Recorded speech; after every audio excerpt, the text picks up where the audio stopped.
2025-26 ఖరీఫ్ సీజన్లో ఒక్కరోజే రికార్డు స్థాయిలో 1.46 లక్షల మెట్రిక్ టన్నుల ధాన్యం కొనుగోలు చేసినట్లు టీడీపీ ఎమ్మెల్యే సాంబశివరావు తెలిపారు.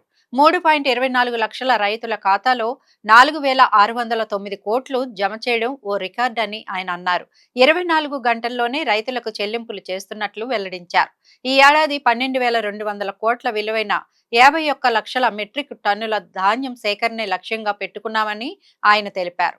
ఇప్పటి వరకు 3.24 లక్షల మంది రైతుల నుంచి 20.64 లక్షల మెట్రిక్ టన్నుల ధాన్యాన్ని సేకరించి 4,609 కోట్లను నేరుగా వారి ఖాతాల్లో జమ చేశామన్నారు. ఒక్కరోజే 1.46 లక్షల మెట్రిక్ టన్నుల ధాన్యం కొనుగోలు చేసి రికార్డుని సృష్టించామన్నారు. దళారుల ప్రమేయం లేకుండా రైతులు మోసపోకుండా ఉండేందుకు ఆర్టిఫిషియల్ ఇంటెలిజెన్స్ ఆధారిత సేవలను కూడా అందుబాటులోకి తెచ్చినట్లు చెప్పారు.